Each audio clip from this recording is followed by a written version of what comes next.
이 시간 오전에 함께 보실 말씀은 예레미야입니다. 예레미야 21장 8절 말씀 한 구절 보도록 하겠습니다. 예레미야 21장 8절입니다.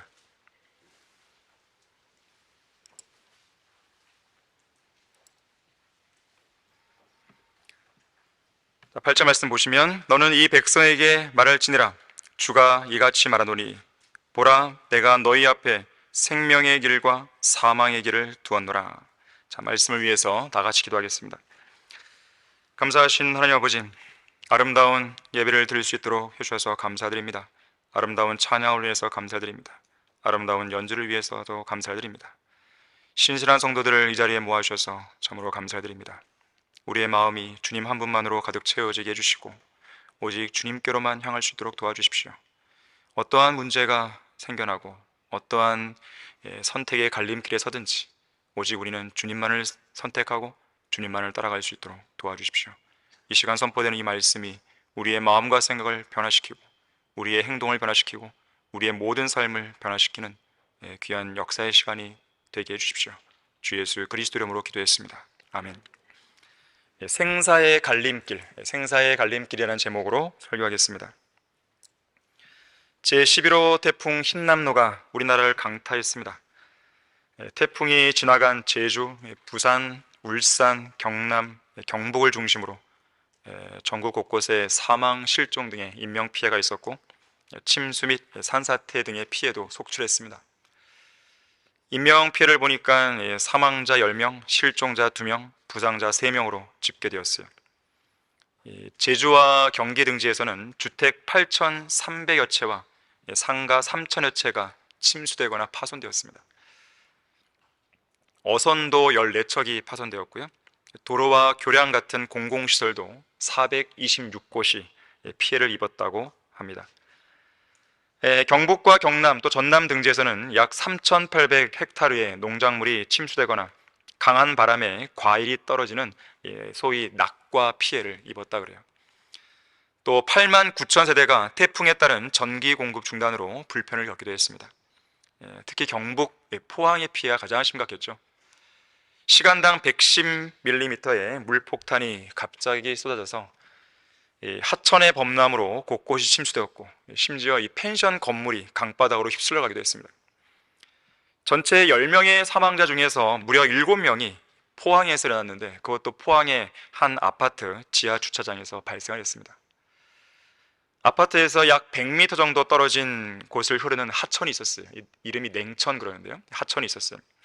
근데 이 하천이 평상시에는 보통 말라 있었다고 합니다. 물이 그렇게 많지가 않다 그래요. 그런데 이 태풍으로 인해서 엄청나게 비가 쏟아진 것이고 또 물이 유입된 것이고 그렇게 해서 결국 물이 범람하게 된 것이죠. 포항 시민들도 전혀 그에 대한 생각을 못했고 대비도 못했던 것이에요.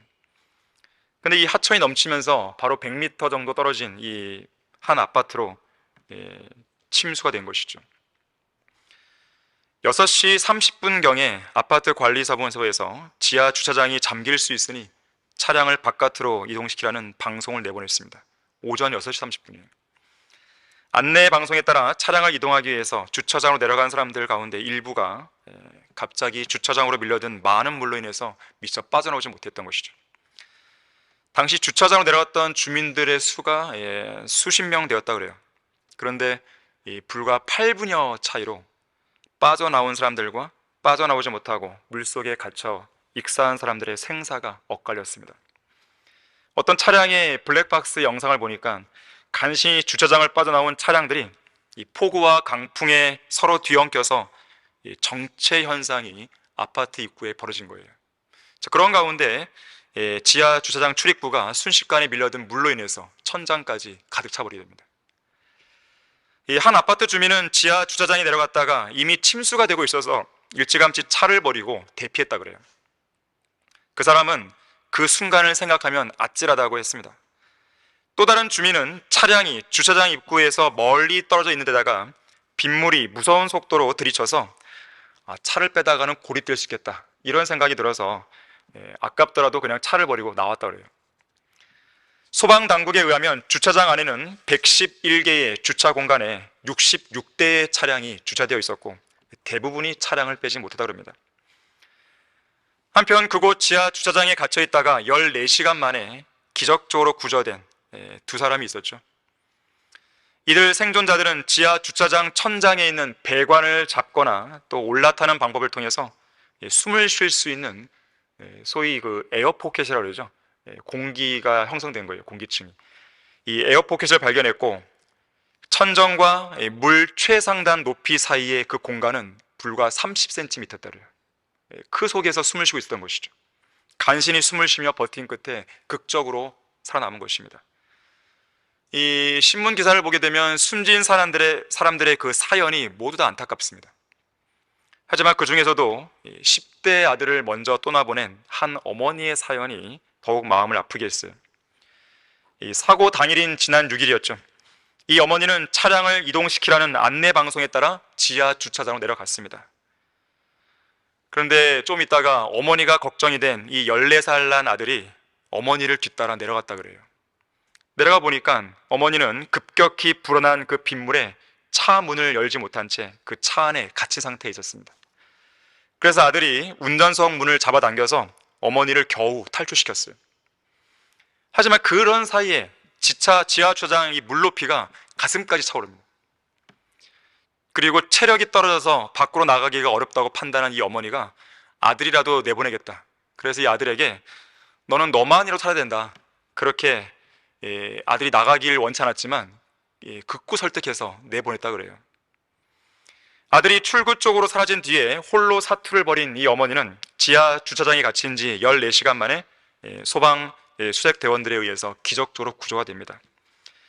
하지만 안타깝게도 먼저 나가라고 보낸 이 아들은 지하 주차장 뒤편 계단 인근에서 숨을 거둔 시신으로 발견됐다 그래요. 이 갑자기 밀려든 물로 인해서 미처 빠져나오지 못했던 것이죠. 당시 아들이 어머니와 헤어지면서 마지막으로 남긴 말은 엄마 사랑해요. 키워주셔서 감사합니다 라는 말이었다고 합니다. 결국 이 어머니는 병원에 실려가서 자신이 죽었어야 하지만 살아났고 또 반드시 살았어야 할 아들이 죽었다는 이 사실에 큰 충격에 빠졌다고 그래요. 그야말로 생사의 갈림길이었습니다. 자, 하지만 생사의 갈림길이 어디 이 태풍 피해 현장 속에서만 발생하겠습니까? 지진, 전쟁, 산불, 홍수, 코로나 팬데믹, 각종 사건, 사고 등 우리가 이 땅에 태어나서 죽을 때까지 직면하는 매일 매 순간이 생사의 갈림길이라 할 수 있죠. 우리는 언제 죽을지 모르잖아요. 바로 그 생사의 갈림길에서 어떤 사람은 하나님의 자비와 보호하심을 받고 또 어떤 사람은 하나님께서 심판하시거나 어떤 특별한 목적을 가지시고 그들의 생명의 호흡을 거두어 가십니다. 자, 중요한 점은요, 이 땅에서의 생사의 갈림길이 죽음 이후에 직면하는 하늘나라와 지옥이라는 영원한 생사의 갈림길로 이어진다는 사실입니다. 지상에서 살고 죽는 것은 하나님의 주권에 달려 있어요. 하지만 하늘나라로 갈 것인가 지옥에 갈 것인가를 결정하는 것은 그 사람 당사자의 결정에 달려 있습니다. 무슨 말입니까? 지상에서 살고 죽는 일은 내가 결정할 수 없지만 죽은 이후에 가게 될 영원한 거처를 결정하는 것은 내가 결정할 수 있어요. 이 땅의 생사의 갈림길에서 예수 그리스도를 믿고 구원받은 그리스도인은 죽은 후에 하늘나라로 가죠. 하지만 믿기를 거절한 죄인은 지옥의 불길로 던져지기 때문에 그러한 결정을 우리가 이야기할 수 있다는 것입니다. 구원받은 그리스도인은 생사의 갈림길에서 소망을 갖습니다. 하지만 구원받지 못한 죄인은 생사의 갈림길에서 모든 소망을 잃고 좌절과 불안과 두려움 속에서 영원한 형벌로 들어가게 되는 것이에요. 생사의 갈림길에 서 있는 여러분은 소망을 갖고 있습니까? 첫 번째로 회개하지 않으면 멸망을 피할 수 없다 그랬어요. 우리 다 같이 누가복음 13장 한번 찾아보겠습니다. 회개하지 않으면 멸망을 피할 수 없어요. 누가복음 13장 1절에서 5절까지를 보겠습니다.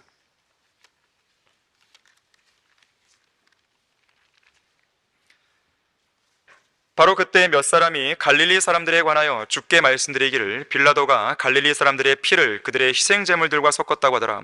그러자 예수께서 대답하여 그들에게 말씀하시기를 너희는 그 갈릴리 사람들이 다른 모든 갈릴리 사람보다 더 악한 죄인들이라서 그런 일을 당했다고 생각하느냐? 내가 너희에게 말하노니 아니라 너희도 회개하지 않으면 모두 이와 같이 멸망하리라. 또 실로암에서 망루가 무너져 죽은 18명이 예루살렘에 사는 모든 사람보다 더 악한 죄인들이라고 생각하느냐? 내가 너희에게 말하노니 아니라 너희도 회개하지 않으면 모두 이와 같이 멸망하리라고 하시니라. 이 당시에 어떤 일이 있었냐면 이 폰티오 빌라도가 평화라는 명목하에 그의 군대를 예루살렘 성전 바깥들 안으로 진입시킵니다.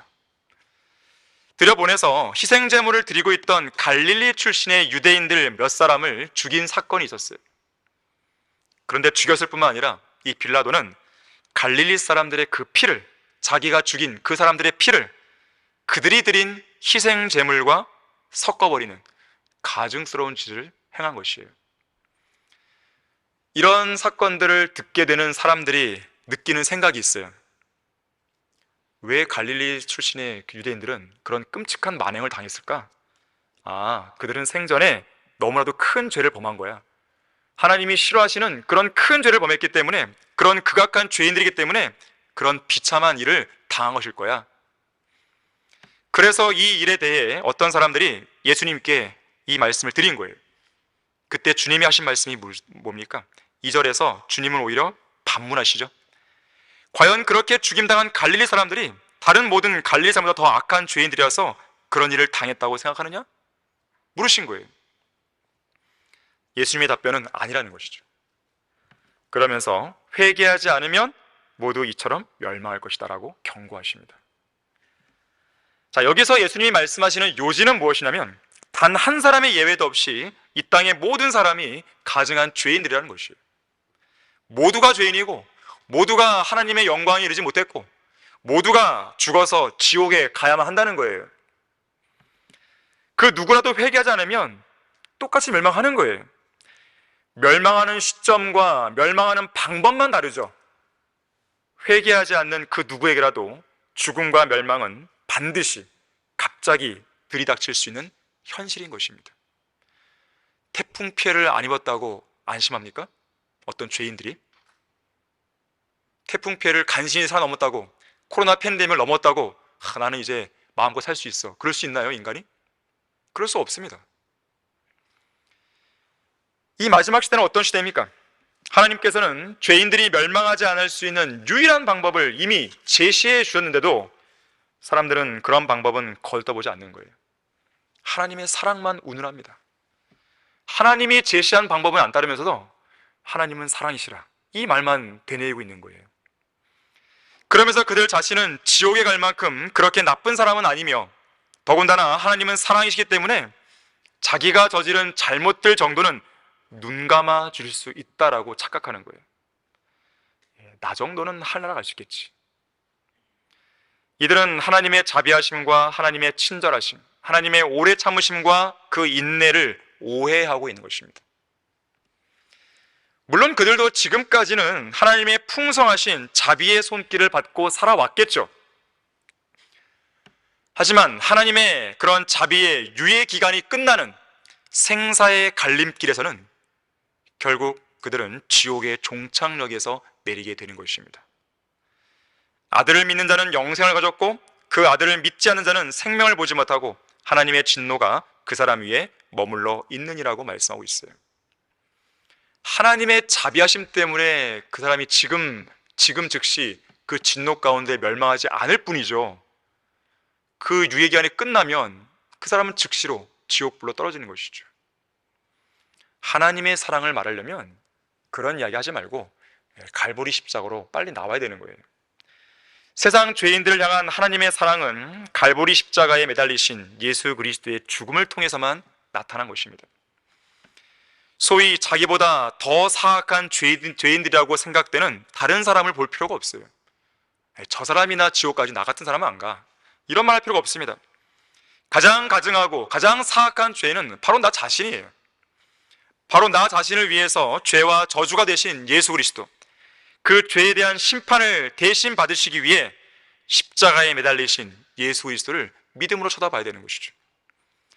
갈보리 십자가를 믿음으로 통과하지 않는 한 생사의 갈림길에서 극적으로 살아나올 수 있는 방법은 없어요. 포항 그 지하 주차장, 거기에서 극적으로 살아나왔다고 해서 모든 위험으로부터 안전한 것입니까?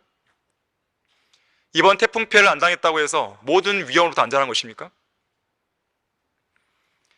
생명과 죽음 사이 30cm의 좁은 공간에서 발견할 수 있는 유일한 에어포켓은 갈보리 십자가예요. 무서운 죽음의 공포와 더불어 순식간에 들이닥치는 죽음의 홍수 속에서, 죽음의 물결 속에서 유일하게 숨을 쉴 수 있는 공간은 성령 하나님 한 분뿐입니다. 자, 여기 본문 이어지는 4절에서는 또 다른 18명의 사람들이 실로암에서 망루가 무너져 죽은 사건이 나오죠. 자, 이들 역시 다른 예루살렘에 사는 사람들보다 더 악한 죄인들이라서 그런 일을 당한 게 아니라는 거예요. 노아의 홍수로 약 3억 명이 죽었습니다. 미국 뉴욕의 쌍둥이 빌딩은 비행기 충돌에 의한 폭파로 붕괴되어 3천 명의 사람들이 죽었습니다. 오늘이 9.11이잖아요. 9.11, 9월 11일. 9.11 테러 사건이 일어난 날입니다. 삼풍백화점 붕괴, 대구 지하철 화재 사고, 세월호 사건 등 우크라이나 전쟁으로 죽은 수십만 명의 사망자들, 코로나19로 죽은, 며칠 전 집계를 보니까 전 세계 460만 명이 죽었어요. 자, 그런 사망자들은 어떤 사람들이에요? 그들이 전 세계에 사는 사람들보다 더 악한 죄인들이라서 그런 일을 당한 것입니까? 성경의 답변은 5절에서 분명하게 말하고 있어요. 내가 너희에게 말하노니 아니라 너희도 회개하지 않으면 모두 이와 같이 멸망하리라고 그랬어요. 재앙이라고 하는 것은 항상 악한 사람들에게만 오는 건 아닙니다. 그리스도인들 재앙을 받을 수 있어요. 그리스도인들도 병을 얻을 수 있습니다. 반드시 그 사람이 뭔가를 잘못했기 때문에만 오는 것은 아니에요. 질병이 오는 것은 여러 가지 이유들이 있어요. 그래서 여러분들은 질병에 걸린 지체들을 보면서요, 함부로 예단하지 마세요. 함부로 예단하면 안 됩니다. 여러 가지 이유가 있어요. 그 이유를 가장 잘 아는 사람은 그 사람 당사자입니다. 이유가 있는 것이에요. 자, 그리스도인들도 재앙이나 고난에서 예외일 수 없습니다. 자, 이런 내용들을 통해서 예수님이 말씀하시고자 하는 요지는 모두가 똑같은 죄인이므로 회개하라는 것이에요. 돌아서라는 것입니다. 하나님께서 원하시는 것은 죽음과 멸망이 아니죠. 주의 약속은 어떤 사람들이 더디다고 생각하는 것 같이 더딘 것이 아니라 오직 우리에 대하여 오래 참으시어 아무도 멸망하지 않고 다 회개에 이르게 하려 하심이라. 태풍 피해를 입은 사람들이 뭐 구원받지 않은 죄인들만 입은 것입니까? 그럼 나머지 안 입은 사람들은 다 구원받은 거예요? 다 성경대로 믿는 그리스도인들이 된 것입니까? 정신을 차려야 되는 것입니다. 이런 재앙들이 오면 이 나라 국민들은 두 가지를 생각해야 돼요. 하나님의 자비예요. 다른 한 가지는 하나님의 심판입니다. 하나님의 심판이 얼마나 무시무시한 건지 알아야 돼요. 그리고 그런 심판 속에서도 나에게 이렇게 자비를 베푸셨구나. 그 자비를 깨달았다면 예수님께 나와야 되죠. 하나님께서 왜 재앙을 계속 보내시겠습니까? 아직도 정신 차리지 못한 그런 사람들이 이 나라에는 무려 4천만이 5천만 가까이 있는 거예요. 이 땅에 구원받은 사람들은 극소수입니다. 성경대로 믿는 사람은 극소수예요. 인간의 완고한 마음이 문제입니다. 그들은 전혀 깨닫지 못해요. 하나님을 두려워하지 않습니다. 그분의 엄중한 경고의 말씀을 무시해버리는 것이죠. 그들의 눈앞에는 하나님을 두려워함이 전혀 없어요. 늙는 것은 싫어하죠. 죽는 것은 두려워하죠. 전쟁도 두려워하죠. 기아도 두려워하죠. 질병도 두려워하죠. 태풍도 무서워하죠. 산불도 무서워하죠. 기근도 무서워하죠. 그런데 하나님은 두려워하지 않는 것이죠. 그걸 보내신 분이 하나님인데 하나님을 두려워하지 않는 것이죠. 사회적인 따돌림도 무서워하죠. 누군가로부터 조롱당하는 거 무서워하죠. 왕따도 무서워하죠. 실직당하는 것도 무서워하죠. 가난도 무서워하죠. 그런데 하나님은 두려워하지 않는 것이죠. 분명 그들은 사람이 반드시 죽는다는 그 사실과 또 죽음 자체를 무서워합니다. 심지어 지옥의 무서움도 아는 사람이 있어요. 내가 죽어서 지옥 가면 어떡하지? 이런 걱정하고 있어요. 그런 걱정을 했다면 빨리 예수님 믿어야 되죠. 하지만 이들은 혼과 몸을 모두 지옥에서 멸할 수 있는 하나님은 두려워하지 않은 채 지옥으로 계속해서 가고 있는 것이죠. 태풍을 일으킬 수도 있고 소멸할 수도 있는 하나님 앞에 부복하지도 않고 떨지도 않는 거예요. 이번 힘남노는요, 태풍이 참 희한했다 그래요. 보통 이런 태풍은 없어요. 역사적으로. 북위 25도 위쪽에서는요, 태풍이 발생하지 않는데 이번에는 북위 26.5도에서 태풍이 발생했어요. 특히나 이 태풍이 처음에는 서쪽으로 계속 갔어요.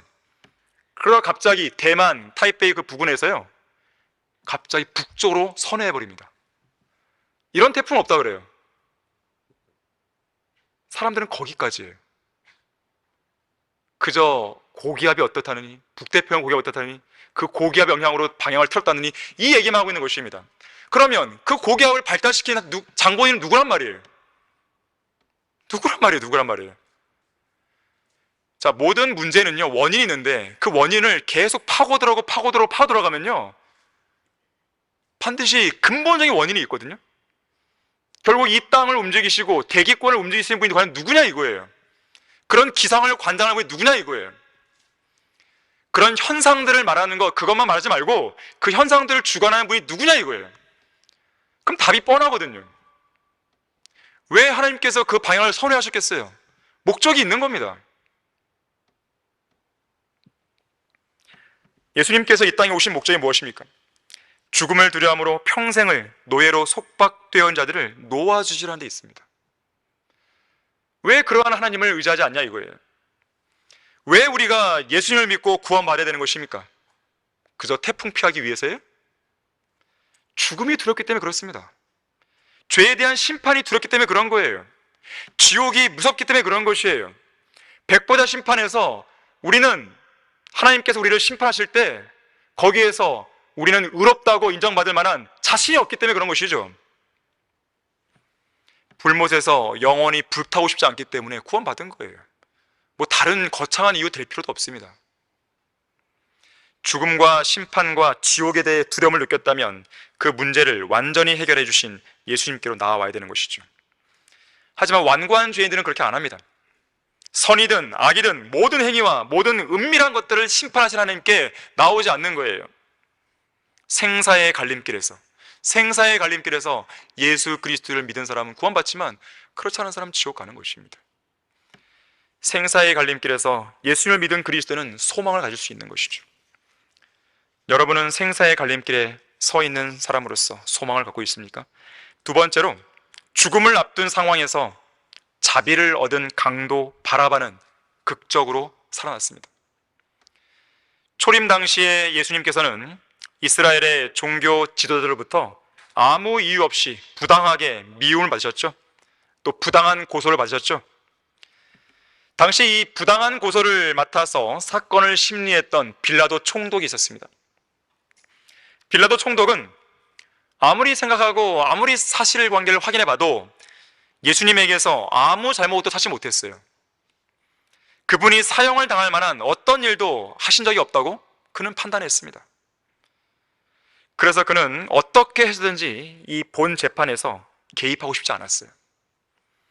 그래서 그가 처음 했던 일은 무관심이었어요. 나는 관여 안 할래. 지금 이 문제는 가만히 보니까 너희들 유대인들의 종교 문제 아니야. 왜 이걸 나한테 갖고 왔어? 그러나 너희들이 알아서 율법에 따라 재판하고 처리해. 하지만 유대인들이 그 빌라도의 말을 받아들이지 않죠. 결국 그 다음 대안으로 빌라도는 헤롯에게 예수님을 보냅니다.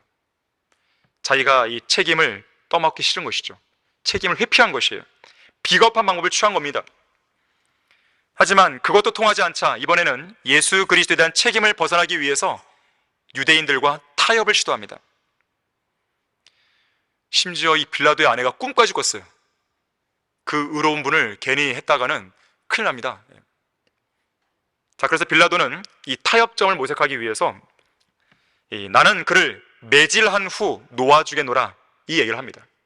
매질을 통해서만, 매질 하나만으로 충분히 이들이 만족할 수 있겠지, 그 생각을 한 것이에요. 또한 마침 다가온 유대인의 명절에는 죄수 하나를 방면해주는 관례가 있었죠.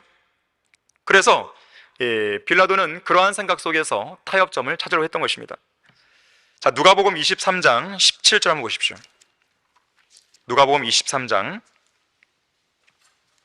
17절에서 21절을 보시면 명절에는 반드시 그들에게 한 사람을 놓아주게 되어 있더라. 그러자 그들이 일체가 되어 소리질러 말하기를 이 사람을 처단하고 바라바를 우리에게 놓아주소서라고 하니 그는 그 성읍에서 난동을 부리고 살인으로 인하여 감옥에 갇힌 자더라. 그러므로 빌라도는 예수를 놓아줄 의향으로 그들에게 다시 말하였으나 그들이 소리질러 말하기를 그를 십자가에 못 박으소서, 그를 십자가에 못 박으소서라고 하더라. 당시 빌라도는 백성들에게 선택권을 줬어요. 예수님과 바라바라고 하는 죄수, 이 중에서 한 사람을 선택하라는 그 선택권을 줬습니다. 너희는 내가 누구를 너희에게 놓아주길 원하느냐? 바라바냐? 아니면 그리스도라는 예수냐? 당연히 빌라도는 자기의 마음속에 유대인들이 예수 그리스도를 선택할 줄 알았어요. 자, 왜냐하면 예수님은 그저 종교적인 문제로 유대인 종교 지도자들이 시기했기 때문에 이 불합리한 재판에 부당하게 넘겨지신 분이라고 생각했기 때문에 그래요. 또한 바라바는 정말로 죄수였잖아요. 아무리 예수님에 대한 시기심과 미움이 크기로서니 설마 진짜 죄수를 풀어달라고 할까? 이 생각을 한 것이에요. 바라바는 어떤 사람이었습니까? 난동을 부린 사람이었어요. 살인자였습니다. 반란을 일으킨 사람이었어요. 심지어 강도였어요. 난동, 반란, 살인, 강도, 이 네 가지 단어는 하나님의 대적인 사탄과 연관된 개념들이죠. 상식적으로 생각을 해도 유대인들이 바라바를 놓아주라? 그렇게 할 리가 없는 것이에요. 특히 이 바라바라는 이름의 뜻을 보니까 아버지의 아들입니다. 다시 말하자면 바라바라고 하는 극심한 죄인인 인간 아버지의 아들을 살리고 그 대신 의롭고 거룩하시며 죄가 전혀 없으신 하나님 아버지 아들인 예수 그리스도를 유대인들이 죽인 거예요. 그들은 예수 그리스도를 향한 증오로 가득 찬 마음에 이렇게 외쳤습니다. 이 사람을 처단하고 바라바를 우리에게 놓아주소서, 그를 십자가에 못 박으소서, 그를 십자가에 못 박으소서. 빌라도로서는 도무지 이해가 안 갔습니다. 아무리 그래도 그렇지 어떻게 살인자요 강도인 바라바를 놓아달라고 말할 수냐 이거예요. 하지만 그것이 인간의 본성입니다. 때로는 그 증오심과 미움이 너무나 강해서 인간의 이성이고 뭐고 인간의 상식이고 뭐고 예의고 뭐고 그런 건 중요하지 않을 만큼 막 나가려고 할 때가 있는 거예요. 베드로후서 2장 12절은 인간의 본성을 이렇게 말합니다. 멸망케 된 본성이 잔인한 짐승 같아서 자기들이 알지 못하는 것을 비방하다가 그들 자신의 타락 가운데서 완전히 멸망하게 되리라. 잔인한 짐승 같아요. 잔인한 짐승이 어떤지 알아요? 자기 새끼를 죽입니다. 자기 새끼를 죽이는 거예요. 아무리 순한 짐승같이 보여도요, 자기 새끼를 죽이는 거예요. 자기가 힘들다고 생각할 때는 죽여버립니다. 그것이 인간의 모습이 그렇게 될 수 있는 거예요. 예수님을 십자가에 못 박으라고 외쳤던 이 군중들은 그야말로 피에 굶주린 사람들이었습니다. 피에 굶주린 군중들 앞에서 빌라도는 이 누가복음 23장 이어지는 그 22절에서 이렇게 물어요. 도대체 그가 무슨 악한 일을 행하느냐? 도대체. 분명 빌라도 자신도 예수님을 죽이려는 이스라엘 백성의 모습이 너무나 의아했던 것이에요. 도대체 왜 살인자 바라바를 살리고 예수님을 죽이려 한단 말인가? 사실 이 질문은 이 세상 모든 죄인들을 향한 진솔한 질문입니다. 도대체 왜 죄 없으신 예수님께서 죽으셔야 했던 것인가? 도대체 왜 죄 없으신 예수님께서 더러운 죄인인 나를 위해 대신 죽어야 했냐 이거예요. 왜 하나님께서는 십자가 사건에서 죄인인 나를 택해 주시고 의로우신 예수님을 죽이셨냐 이거예요. 더럽고 추악하고 이기적이고 죄밖에 모르고 지옥에서 영원히 고통받을 수밖에 없는 그런 죄인들을 위해서 왜 하나님께서는 예수님을 그 순간 버리셨냐 이거예요. 답은 한 가지예요. 인자가 온 것은 잃어버린 자를 구원하려는 것이라. 하나님께서 세상을 이처럼 사랑하셔서 그의 독생자를 주셨으니 이는 그를 믿는 사람은 누구든지 멸망하지 않고 영생을 얻게 하십니다. 하나님께서 자기 아들을 세상에 보내신 것은 세상을 정죄하려 하심이 아니요 그를 통하여 세상이 구원받게 하려 하심이라. 인간적인 생각으로는 전혀 이해가 안 되죠. 하지만 이것이 하나님의 방법입니다. 인류를 구원하기 위한 하나님의 방법이에요. 자, 그렇다면 생사의 갈림길에서 극적으로 풀려난 바라바, 그 남은 생애를 어떻게 살았을까요? 어찌 보면 실제로 십자가에 못 박혀 죽었어야 할 사형수는 바라바였습니다. 하지만 바라바는 자신을 대신하여 예수님께서 죽으셨으니까 그 남은 생애를 예수님의 은혜와 자비를 생각해서 주님을 위해 살았을까요? 십자가의 길을 따랐을까요? 아니면 계속해서 옛날처럼 난동을 부리고 반란을 일으키고 살인을 저지르고 강도짓을 일삼았겠습니까? 아니면 언제 또 붙잡힐지 모른다는 그런 생각에, 그런 두려움에 아예 외국으로 멀리 도망갔을까요? 물론 성경에는 그의 남은 생애에 관한 기록이 없습니다. 다만 그가 주님 안에서 의미 있는 생을 살았길 바랄 뿐이죠. 저 하늘에서 바라바를 만나길 바랄 뿐이에요. 성경은 바라바의 이후 행적에 대해 침묵하고 있어요. 성경이 침묵하는 곳에서는 우리도 침묵해야 됩니다. 중요한 것은 생사의 갈림길에서 극적으로 살아난 이 바라바에게는 또 한 번의 새로운 선택의 기회가 주어졌다는 거예요. 앞으로 그가 제대로 된 인생을 살 수 있는 선택의 기회가 주어진 것입니다. 자신을 대신해서 죽으신 예수 그리스도를 위해 살 것인지, 아니면 옛날 그대로 마귀처럼 살 것인지 선택해야 되는 것이죠. 인류 역사 이래로 수많은 사건들로 인한 생사의 갈림길에서 극적으로 살아남은 사람들의 이야기를 우리는 종종 듣습니다. 이번 포항 지하 주차장에서도 2명이 극적으로 살아난 것이죠. 사람들은 기적이라고 말합니다. 기적입니다.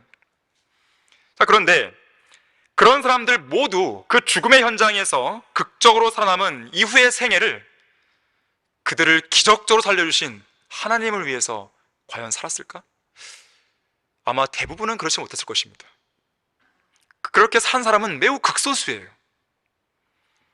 그렇다면 영원한 생사의 갈림길에서 기적적으로 구원받은 여러분은 어떻습니까?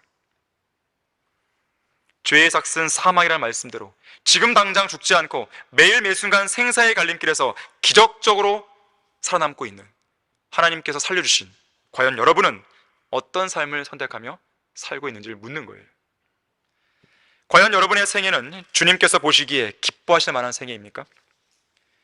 영원한 생사의 갈림길에서 구원받은 사도 바울은 그 남은 생애를요 오직 주님만을 위해 살았어요. 사도의 이름에 부끄럽지 않은 생애를 산 것입니다.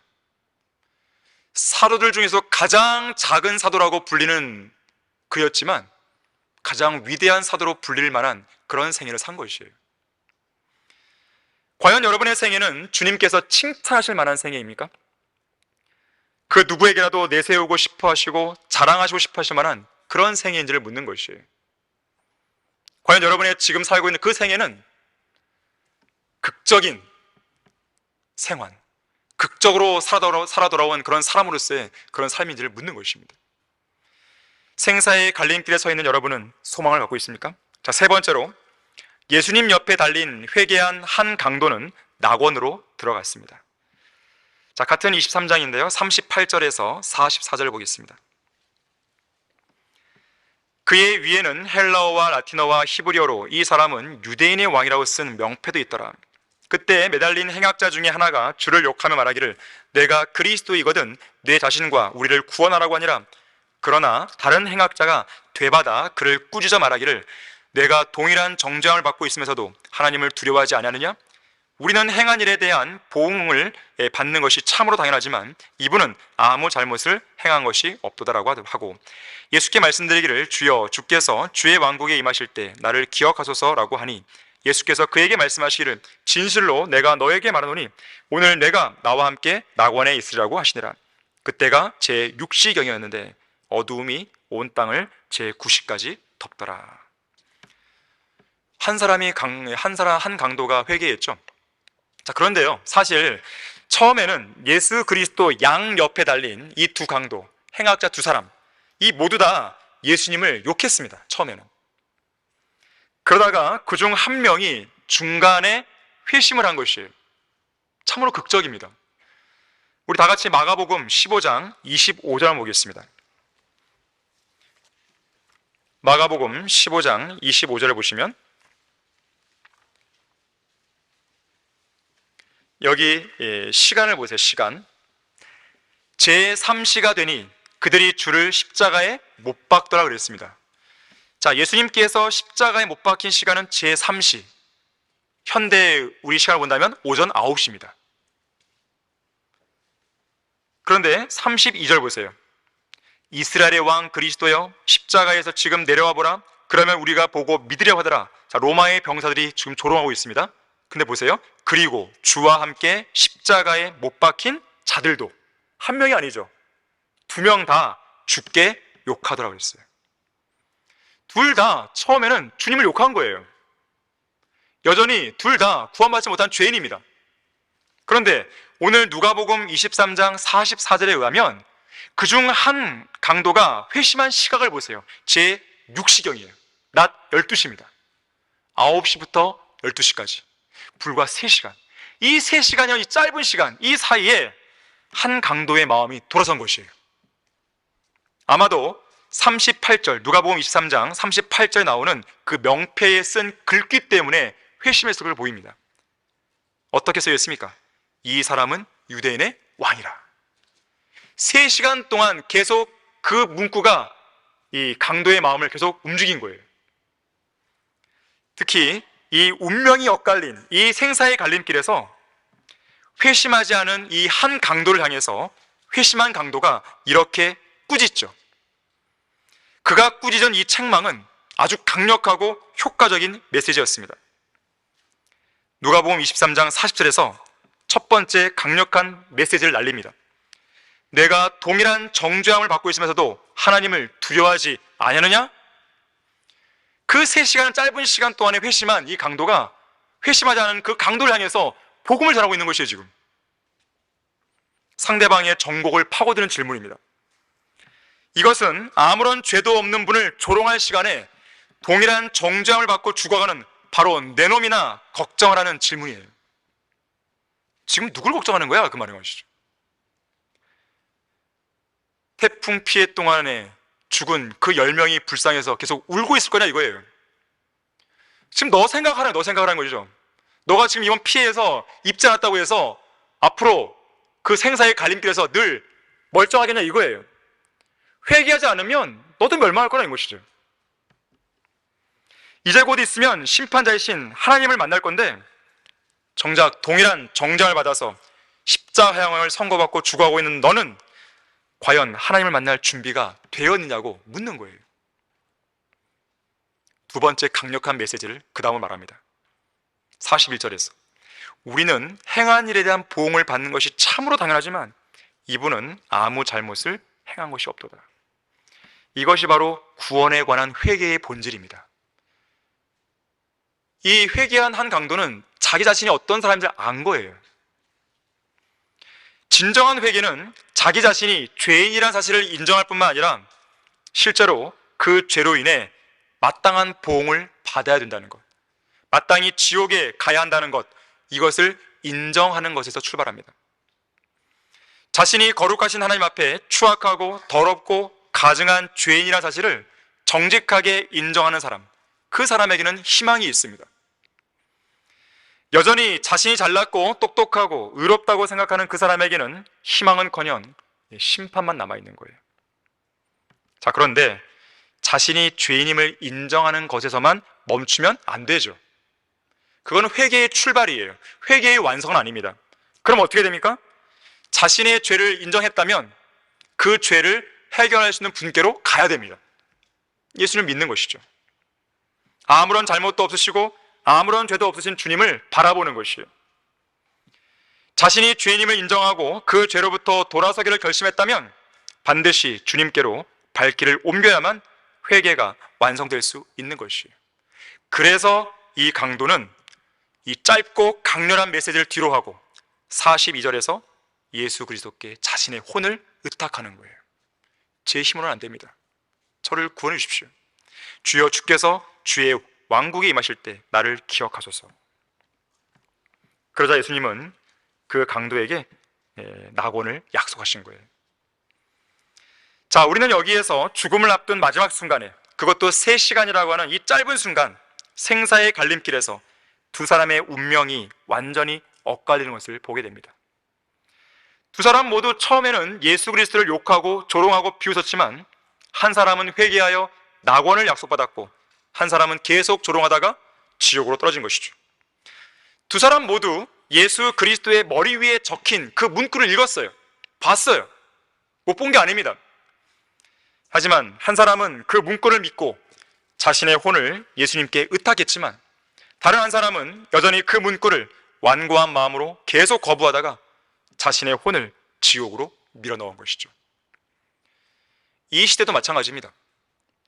두 사람 모두 극악한 죄인이지만 한 사람은 자신이 죄인임을 인정하고 한 사람은 여전히 자신이 더럽고 추악하고 가증한 죄인임을 인정하지 않아요. 두 사람 모두 예수 그리스도의 복음을 들었지만 한 사람은 그 복음을 믿고 예수님을 영접하여 구원받지만 한 사람은 완고한 목으로 그 복음을 거부하다가 결국 불못으로 던져지는 것이죠. 태풍 피해서 살아남은 사람들은 한두 명이 아니죠. 얼마나 많은 사람들입니까? 그렇다면 과연 그 중에 누가, 어떤 사람이, 과연 몇 사람이나 예수 그리스도를 믿고 구원받을까요? 두 사람 모두 성경대로 믿는 교회에 들어갔지만 한 사람은 계속 성장하고 한 사람은 얼마 안 가서 실족해버립니다. 두 사람 모두 한글 킹제임 성경이 바른 성경이라는 사실을 들었지만 한 사람은 그 성경을 최종권으로 믿었고 한 사람은 여전히 여러 성경 중 하나일 뿐이라고 생각합니다. 두 사람 모두 이 교회 안에서 하나님의 위대한 역사와 간증을 목도했지만 한 사람은 그 위대한 역사를 이루신 하나님을 온전히 신뢰하는 반면에 한 사람은 여전히 하나님을 믿지 않습니다. 옛날에 어떤 두 친구가 살았어요. 그 둘은 너무나 친한 친구였습니다. 어느 날 이 두 친구는 조용한 저녁 강둑을 거닐며 서로의 앞날에 관해 이야기했습니다. 장래 희망을 이야기했어요. 조금 가다 보니까 갈래길이 나왔습니다. 한 길은 강둑을 따라 계속된 길로서 주위에는 과수원도 있고 산책하기 좋은 길이었습니다. 다른 한 길은 언덕 위로 난 길로 언덕 위에는 반짝이는 불빛이 보였어요. 다정했던 두 친구는 이 갈림길에서 헤어집니다. 한 친구는 평탄하고 또 좋아 보이는 강둑을 따라 계속 걸어갔어요. 자기 말을 듣지 않은 친구를 원망했습니다. 가다가 길 옆에 과수원에 과일이 주렁주렁 달린 것이 보였습니다. 갑자기 그 과일이 먹고 싶었어요. 충동이 생겼습니다. 몰래 기어 들어가서 과일을 먹었어요. 가슴이 떨렸지만 먹어보니 맛있었습니다. 이 일을 계기로 이 친구는 훔치는 일에 있어서 흥미를 느끼기 시작했고 충동만 생기면 마음대로 다 훔쳤습니다. 그러다 어느 날 어떤 집에 들어가 훔치다가 주인에게 들켰고 그리고 그 주인을 살해하기까지 이르게 됩니다. 결국 붙잡혔고 사형 선고를 받고 죽을 날만 기다리는 신세가 되었어요. 그런데 사형을 얼마 앞둔 어느 날 감옥 안으로 배달된 신문 한 장을 집어들게 됩니다. 그리고 그 신문에 낯익은 얼굴에 깜짝 놀라게 돼요. 바로 그날 저녁 그 갈림길에서 헤어졌던 그 친구의 얼굴이었어요. 언덕 위로 올라갔던 그 친구가 바라보고 갔던 그 불빛은 조그마한 교회 예배당이었습니다. 그날 그는 거기에서 주님을 영접했어요. 이후 그의 인생은 완전히 바뀌었습니다. 열심히 공부해서 교수가 되었고 나중에는 총장이 되었고 이후에는 하원 의원이 되었고 상원 의원이 되었고 그리고 그의 얼굴이 실렸던 그 신문에는 그가 오늘 이제 미국을 책임지는 대통령이 되었다는 그 기사가 실리게 됩니다. 이 사람이 바로 미국의 제20대 대통령이었던 제임스 아브라함 가필드라는 대통령이에요. 자, 생사의 갈림길에서 한 사람은 하늘나라로 가고 한 사람은 지옥으로 가게 되는 것이죠. 자, 결론을 맺겠습니다. 성경은 이런 생사의 갈림길에 관해서 여러 구절에서 말씀하고 있습니다. 보라, 내가 오늘 생명과 선 그리고 죽음과 앞을 내 앞에 두어 죽음과 악을 내 앞에 두어 그 안에서 내가 오늘 내게 명령하여 주 너의 하나님을 사랑하고 그분의 길에서 행하고 그분의 계명들과 그분의 규례들과 그분의 명령들을 지키게 하였으니 이는 내가 살고 번성케 하렴이라. 주 너의 하나님께서 내가 차지하러 가는 그 땅에서 너에게 복 주시리라. 모세가 신명기 30장 15절 16절에 기록을 한 것이에요. 내가 오늘 하늘과 땅을 불러서 너희에 대하여 증거를 삼아 내 앞에 생명과 죽음, 복과 저주를 두었은즉 그러므로 너와 내 자손이 살려면 생명을 택할지니라. 역시 신명기 30장 19절이에요. 잠언 18장 21절에서는 죽는 것과 사는 것이 혀의 권세에 있나니 혀를 사랑하는 자는 그 열매를 먹으리라. 1912년에 북대서양에서 침몰한 타이타닉호를 여러분은 아실 것입니다. 당시 타이타닉호에는 두 가지 명단이 기록되었다 그래요. 하나는 물에 빠져 죽은 사망자 명단이었고, 다른 하나는 극적으로 살아남은 생존자 명단이었습니다. 저 셋째 하늘에도 명단은 있지만 거기에는 오직 하나의 명단만 있어요. 어린 양의 생명책에 기록된 생존자 명단입니다. 그 책에 기록되지 않은 사망자는 모두 다 영원한 불못으로 던져지는 것이죠. 타이타닉호가 가라앉기 전날 그 배에 타고 있던 복음 전도자 존 하퍼라는 목사가 있었습니다. 존 하퍼는 배 갑판에서 한 남자를 예수 그리스도께로 인도했어요. 그리고 얼마 후 타이타닉호는 빙산에 부딪혔고 배 안으로 바닷물이 순식간에 쏟아져 들어오기 시작했습니다. 배 안은 일대에 혼란에 빠졌습니다. 모두들 살기 위해 발버둥을 쳤어요. 사람들이 구명보트에 오르기 시작할 때 존 하퍼는 외칩니다. 여자와 아이들, 그리고 아직 구원받지 않은 사람들부터 타십시오. 그리고 그는 그가 입고 있던 구명복을 다른 사람에게 주었다 그래요. 구명복은 충분하지 않았습니다. 그리고 그 배에는 존 하퍼의 6살 난 딸이 같이 타고 있었다 그래요. 그리고 그 딸을 구명보트에 옮겨 태웁니다. 그러면서 존 하퍼는 두려워하는 딸에게 이렇게 말했어요. 아빠는 이 침몰하는 배에 남아있는 사람들이 예수 그리스도를 믿을 수 있도록 복음을 전해야 돼. 너는 이 구명보트에서 용감한 아빠의 딸로 남아야 돼. 1912년 4월 15일 밤 2시 20분 타이타닉호는 완전히 물속으로 사라졌어요. 존 하퍼를 비롯한 많은 사람들이 차가운 물 위에서 허우적거렸습니다. 나무 하나를 붙잡고 의지하고 있는 어떤 사람이 물속에서 발버둥 치는 존 하퍼를 보았습니다. 존 하퍼도 그 사람을 봤어요. 그리고 그 사람에게 외칩니다. 당신은 구원받았어? 그러자 그 사람이 아니라고 말했어요. 존 하퍼는 사도행전 16장 31절의 말씀을 외치면서 주 예수 그리스도를 믿으라. 그리하면 너와 내 집안이 구원을 얻으리라고 말했습니다. 그 사람은 아무런 응답이 없었어요. 둘은 헤어졌습니다. 몇 분 후에 파도가 다시 그들을 만나게 했습니다. 존 하퍼는 다시 그에게 예수 그리스도를 믿고 영접하라는 이 마지막 말 한마디를 남기고 물에 빠져 숨을 거두게 됩니다. 하지만 이 사람은 그때 주님을 영접했어요. 구조선에 의해서 극적으로 살아남습니다. 그리고 몇 년 후에 열린 타이타닉호의 생존자들의 모임이 있었는데 그 모임에서 내가 존 하퍼가 전한 복음을 통해 구원받은 마지막 회심자였습니다. 이 간증을 하게 돼요. 내가 너희에게 말하거니와 그 밤에는 두 사람이 한 침상에 있다가 한 사람은 데려가게 되고 한 사람은 남게 되리라.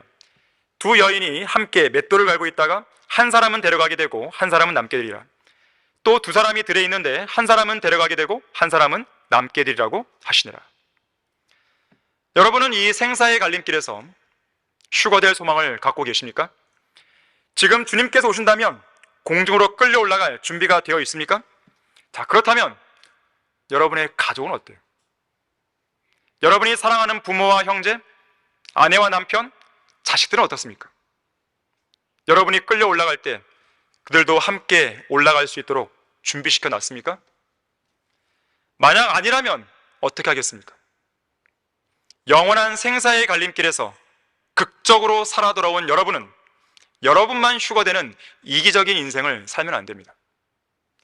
오늘도 생사의 갈림길에서 위험천만한 인생을 살아가는 죄인들을 그리스도의 복음을 통해 구해내는, 아까 존 하퍼가 딸에게 말했듯이 용감한 하나님의 아들들 되기를 바라는 것이에요.